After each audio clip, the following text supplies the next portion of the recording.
ಶ್ರೀ ನರೇಂದ್ರ ಮೋದಿ ತಾವೆಲ್ಲರೂ ಅತ್ಯಂತ ಕಾತುರದಿಂದ ಕಾಯ್ತಿರುವಂತಹ ಕ್ಷಣ ಆಗಮಿಸಿದೆ.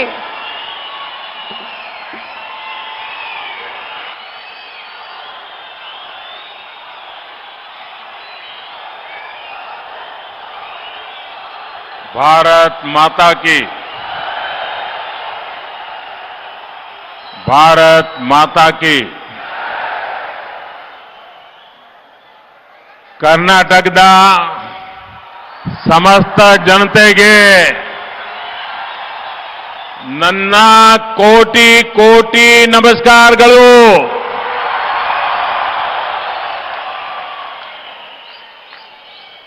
मंच पर विराजमान पूज्य स्वामी जी, कर्नाटका के गवर्नर श्री थावरचंद गहलोत जी, यहां के लोकप्रिय मुख्यमंत्री श्री बसवराज बोम्मई जी, पूर्व मुख्यमंत्री श्रीमान येदियुरप्पा जी, केंद्रीय मंत्रिमंडल के मेरे सहयोगीगण, राज्य सरकार के मंत्री, सांसदगण, विधायकगण, अन्य सभी महानुभाव और विशाल संख्या में पधारे हुए मेरे प्यारे भाइयों और बहनों,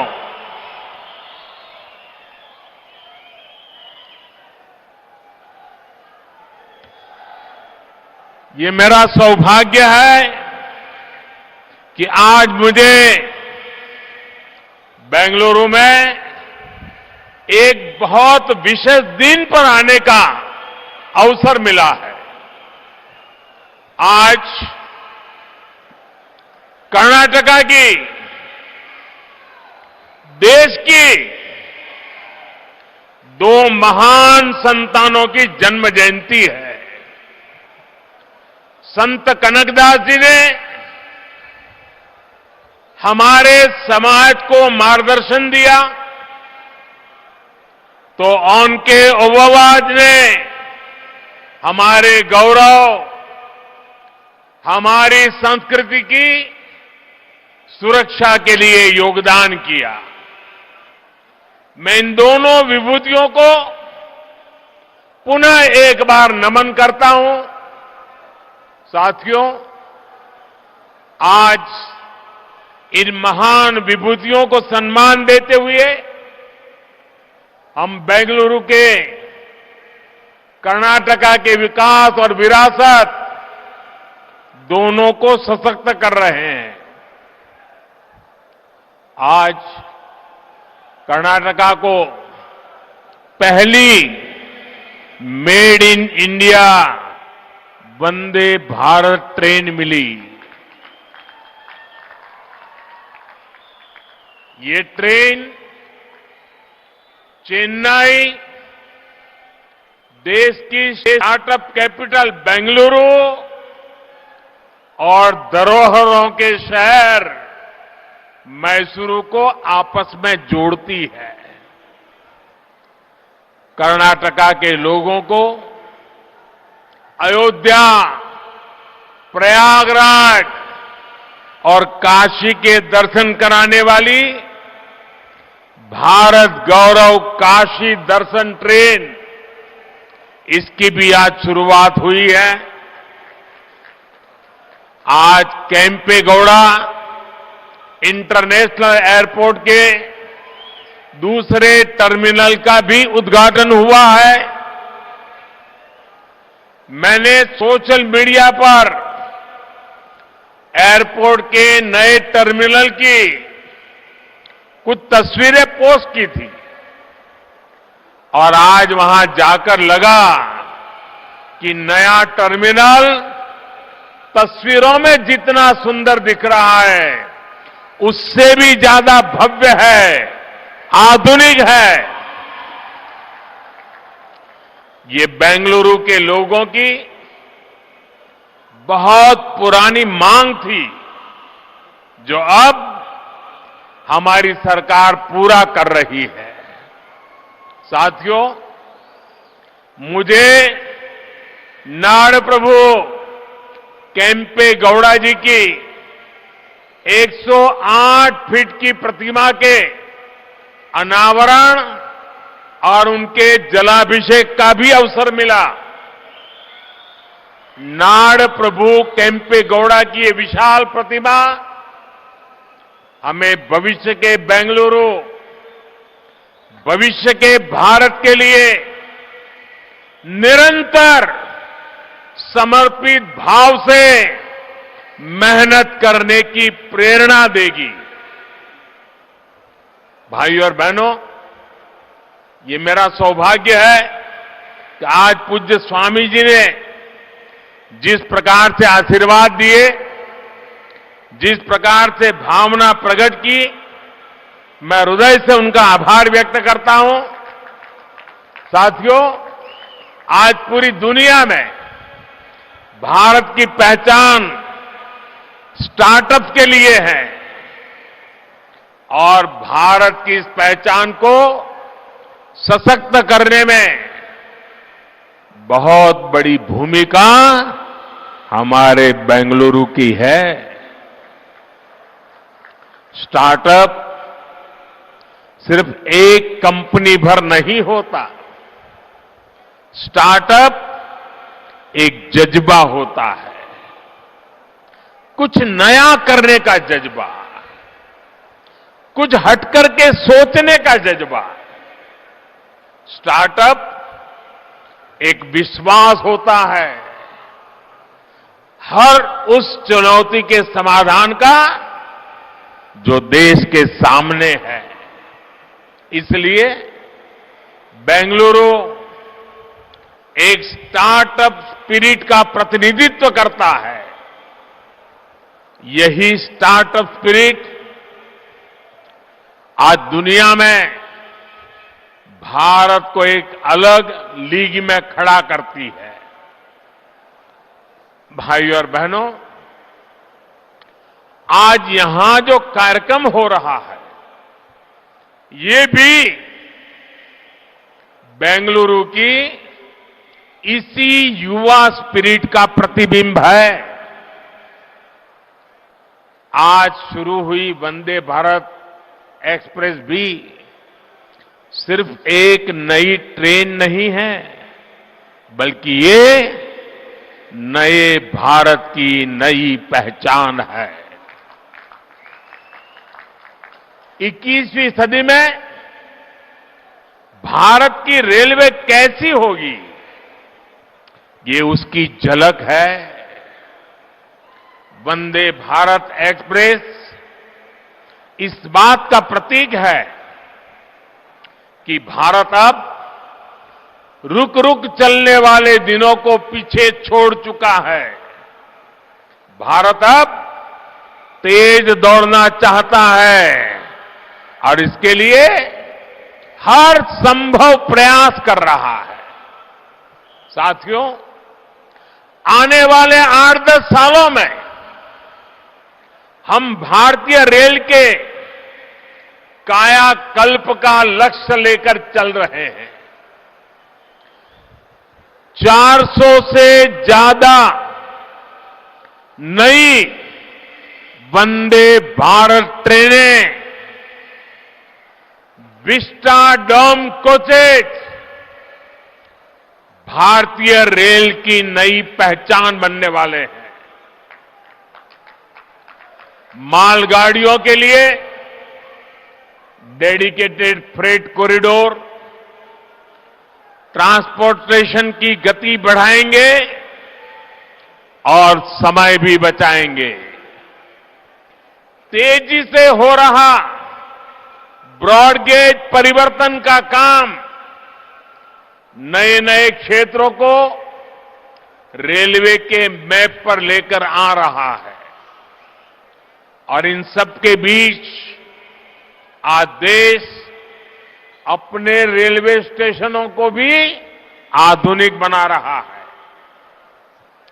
आज आप बेंगलुरु के सर एम विश्वेश्वरैया जी के रेलवे स्टेशन जाते हैं तो एक अलग ही दुनिया का अनुभव होता है।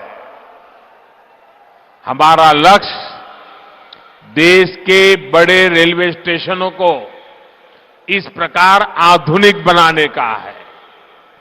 इसी सोच के साथ यहां कर्नाटका में भी बेंगलुरु कैंटोनमेंट यशवंतपुर रेलवे स्टेशनों का भी कायाकल्प किया जा रहा है। साथियों, विकसित भारत के निर्माण में हमारे शहरों के बीच कनेक्टिविटी की भी बड़ी भूमिका होगी।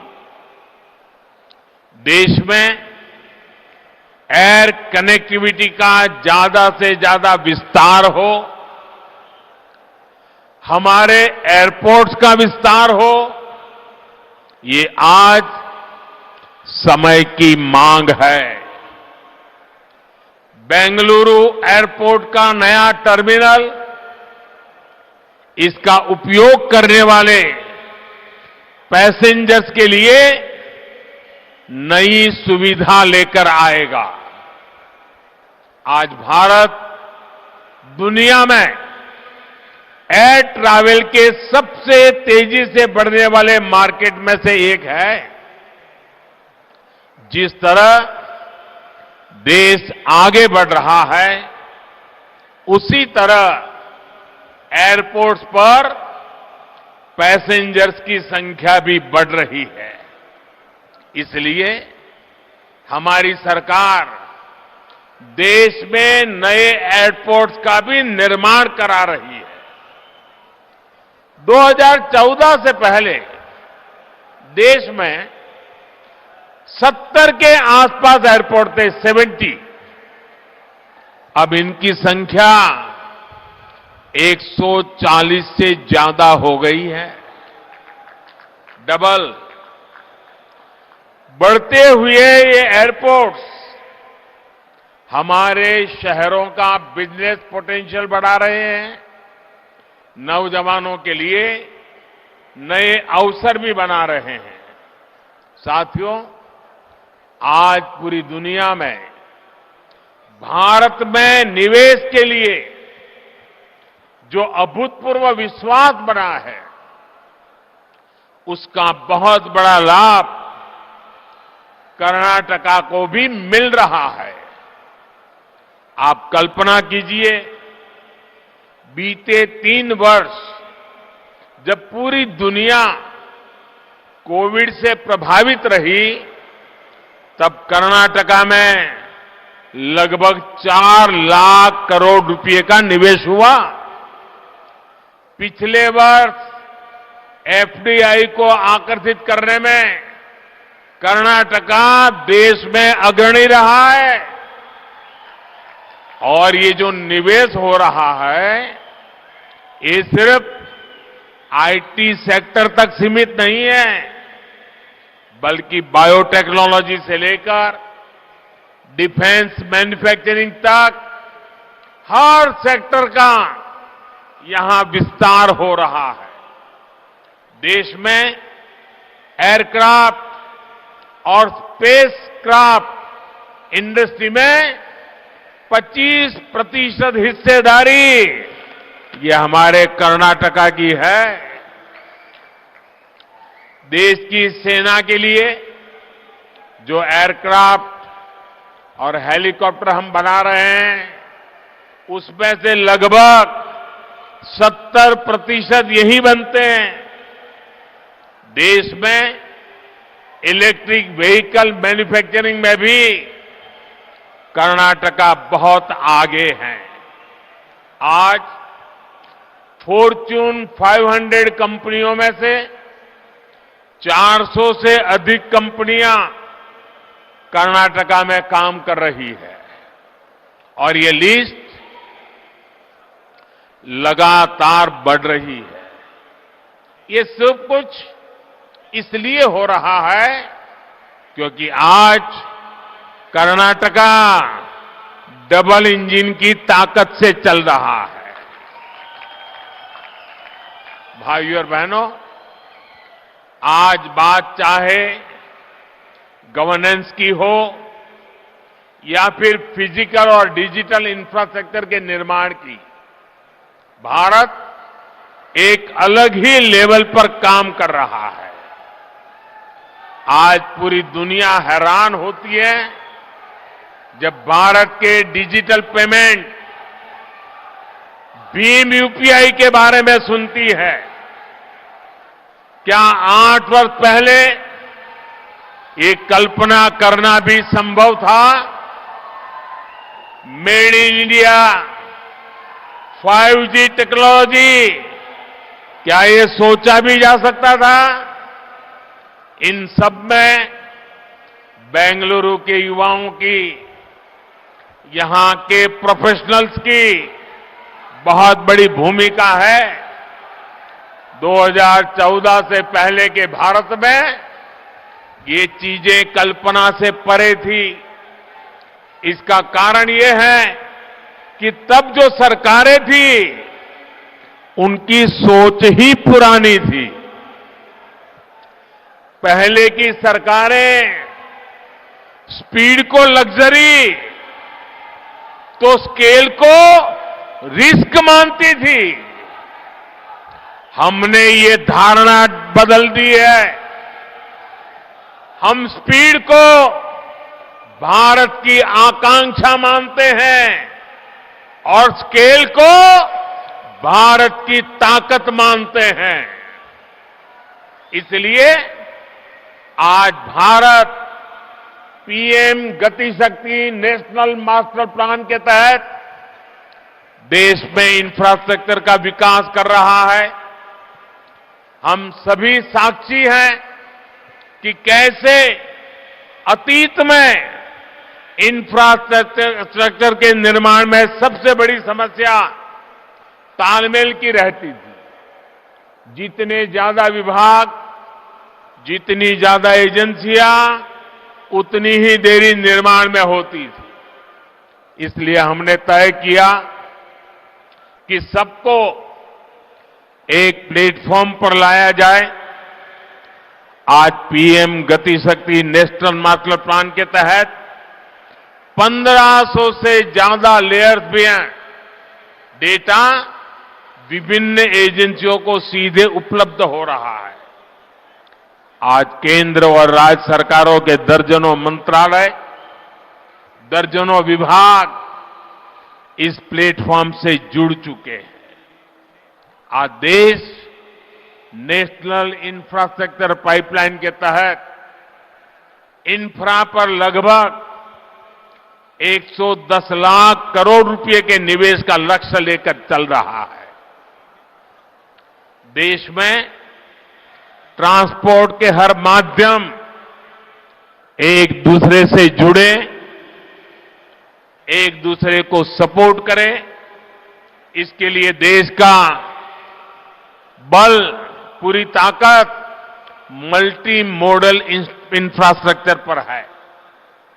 कुछ समय पहले ही देश ने नेशनल लॉजिस्टिक पॉलिसी भी लॉन्च की है। ये पॉलिसी देश में ट्रांसपोर्टेशन का खर्च कम करने, ट्रांसपोर्टेशन को इनोवेटिव बनाने में मदद करेगी। साथियों, भारत को विकसित बनाने के लिए फिजिकल इंफ्रास्ट्रक्चर के साथ ही देश के सोशल इंफ्रास्ट्रक्चर का भी मजबूत होना उतना ही आवश्यक है। मुझे खुशी है कि कर्नाटका की डबल इंजन सरकार सोशल इंफ्रा पर भी उतना ही ध्यान दे रही है।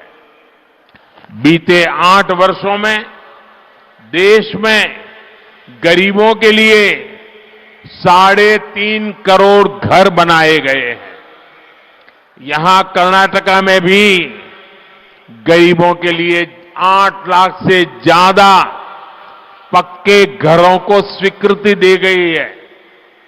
जल जीवन मिशन के तहत सिर्फ 3 वर्षों में ही देश में 7 करोड़ से अधिक घरों में पाइप से पानी की सुविधा पहुंचाई गई है। कर्नाटका के भी 30 लाख से ज्यादा ग्रामीण परिवारों तक पहली बार पाइप से पानी पहुंचा है। आयुष्मान भारत योजना के तहत देश के 4 करोड़ गरीबों को अस्पताल में मुफ्त इलाज मिला है। कर्नाटका के भी 30 लाख से अधिक गरीब मरीजों ने ये योजना का लाभ लिया है। मुझे खुशी है कि इन सुविधाओं की सबसे अधिक लाभार्थी हमारी माताएं हैं, हमारी बहनें हैं, हमारी बेटियां हैं। भाइयों और बहनों, आज देश में छोटे किसान हो, छोटे व्यापारी हो, फिशरमैन हो, रेहड़ी पटरी ठेले वाले हो, ऐसे करोड़ों लोग पहली बार देश के विकास की मुख्य धारा से जुड़ रहे हैं। पीएम किसान सम्मान निधि के तहत देश के 10 करोड़ से अधिक किसानों के बैंक खातों में लगभग 2.25 लाख करोड़ रुपए ट्रांसफर किए गए हैं। कर्नाटका के भी 55 लाख से ज्यादा छोटे किसानों को लगभग 11,000 करोड़ रुपए मिल चुके हैं। पीएम स्वनिधि के तहत देश के 40 लाख से अधिक रेहड़ी पटरी ठेले वाले भाई बहनों को आर्थिक मदद मिली है। इसका लाभ कर्नाटका के भी 2 लाख से ज्यादा स्ट्रीट वेंडर्स को हुआ है। साथियों, इस बार 15 अगस्त को लाल किले से मैंने अपने देश की विरासत पर गर्व की बात कही थी। हमारी ये विरासत सांस्कृतिक भी है, आध्यात्मिक भी है। आज भारत गौरव रेल देश के आस्था और आध्यात्म के स्थलों को जोड़ने के साथ ही एक भारत श्रेष्ठ भारत की भावना को भी मजबूत कर रही है। इस वर्ष अब तक देश के अलग अलग हिस्सों के लिए इस ट्रेन की 9 यात्राएं पूरी हो चुकी हैं।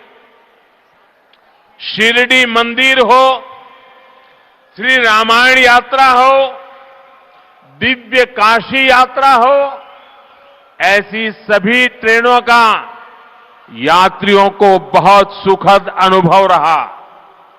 आज कर्नाटका से काशी, अयोध्या और प्रयागराज के लिए यात्रा शुरू हुई है। इससे कर्नाटका के लोगों को काशी, अयोध्या के दर्शन करने में मदद मिलेगी।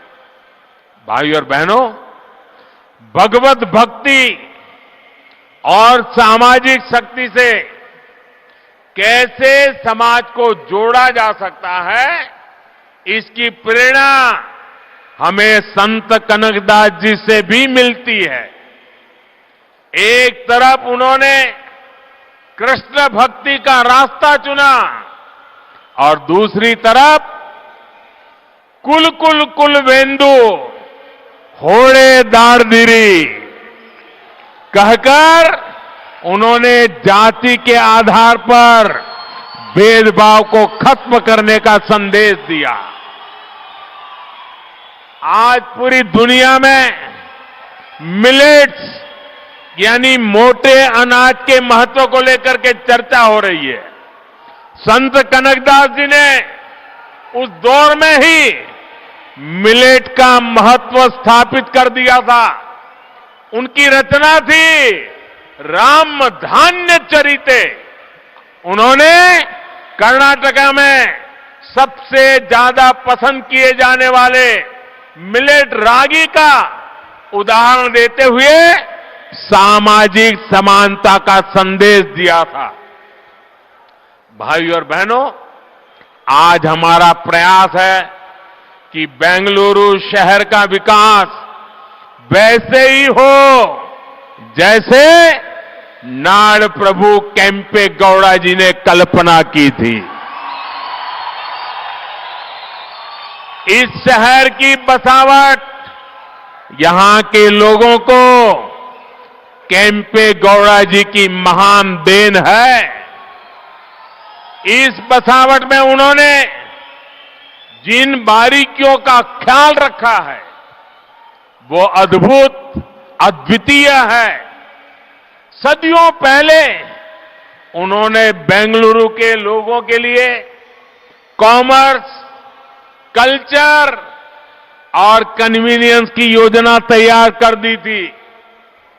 उनकी दूरदृष्टि का फायदा आज भी बेंगलुरु के लोगों को मिल रहा है। आज व्यापार, कारोबार, उसके रूप रंग भले ही बदल गए हो, लेकिन पेटे आज भी बेंगलुरु की कॉमर्शियल लाइफलाइन बना हुआ है।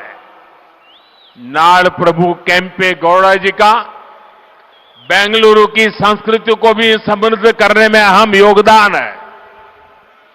यहां का मशहूर गवि गंगाधरेश्वर मंदिर हो या बसवनगुड़ी इलाके के मंदिर, इनके जरिए केम्पे गौड़ा जी ने बेंगलुरु की सांस्कृतिक चेतना को हमेशा के लिए जीवंत बना दिया। बेंगलुरु शहर के लोग इस शहर की ऐसी बेमिसाल बसावट के लिए केम्पे गौड़ा जी के हमेशा आभारी रहेंगे। साथियों, बेंगलुरु अंतर्राष्ट्रीय शहर है। इसे हमें अपनी विरासत को संवारते हुए आधुनिक इंफ्रास्ट्रक्चर से समृद्ध करना है। ये सबका प्रयास से ही संभव है। एक बार फिर आप सभी को नए प्रोजेक्ट के लिए मैं बहुत बहुत बधाई देता हूं। पूज्य संतगण ने आकर के आशीर्वाद दिए, मैं उनका आभार व्यक्त करता हूं। और इतनी बड़ी तादाद में उमंग और उत्साह से भरे हुए कर्नाटका के नौजवान, कर्नाटक की माताएं बहनें, यहां का किसान हमें आशीर्वाद दे रहा है। मैं हृदय से आपका बहुत बहुत आभार व्यक्त करता हूं। धन्यवाद। बहुत बहुत धन्यवाद माननीय प्रधानमंत्री जी। ಬಂಧುಗಳೇ, ಕರ್ನಾಟಕದ ಡಬಲ್ ಎಂಜಿನ್ ಸರ್ಕಾರದ ಕಾರ್ಯವೈಖರಿಯನ್ನ ಮುಕ್ತ ಕಂಠದಿಂದ ಶ್ಲಾಘಿಸಿದ್ದಾರೆ ಸನ್ಮಾನ್ಯ ಪ್ರಧಾನಮಂತ್ರಿಗಳಾದ ಶ್ರೀ ನರೇಂದ್ರ ಮೋದಿ ಅವರು. He has complimented profusely the efforts of the Karnataka government towards contributing a new Karnataka to Navabharata. ಬಂಧುಗಳೇ, ನಾವೆಲ್ಲರೂ ಸಹ ಪ್ರಧಾನಮಂತ್ರಿಗಳಿಗೆ ಜೋರಾದ ಕರತಾಳದೊಂದಿಗೆ please put your hands together and let's thank the honourable prime minister of India Shri Narendra Modi ji. ನಾವೆಲ್ಲರೂ ಎದ್ದು ನಿಲ್ಲುವ ಮೂಲಕ, ಚಪ್ಪಾಳೆಗಳನ್ನ ತಟ್ಟುವುದರ ಮೂಲಕ, ನಿಮ್ಮ ಕರತಾಳಗಳ ಮೂಲಕ ನಿಮ್ಮೆಲ್ಲರ ನೆಚ್ಚಿನ ಭಾರತದ ಪ್ರಧಾನಮಂತ್ರಿಗಳಾದಂತಹ ಶ್ರೀ ನರೇಂದ್ರ ಮೋದಿ ಜಿ ಅವರನ್ನ ಬೀಳ್ಕೊಡೋಣ. ಈ ಕಾರ್ಯಕ್ರಮದಲ್ಲಿ ಅಪಾರ ಸಂಖ್ಯೆಯಲ್ಲಿ ಭಾಗವಹಿಸಿದಂತಹ ನಿಮಗೆಲ್ಲರಿಗೂ ಮತ್ತೊಮ್ಮೆ ಅನಂತ ವಂದನೆಗಳು. ಖುಷಿಯಾಗಿರಿ, ನಗ್ತಾ ಇರಿ. ನಮಸ್ಕಾರ. ಹಾಗೆ ಅಪಾರ ದೂರದರ್ಶಿತ್ವವುಳ್ಳವರು.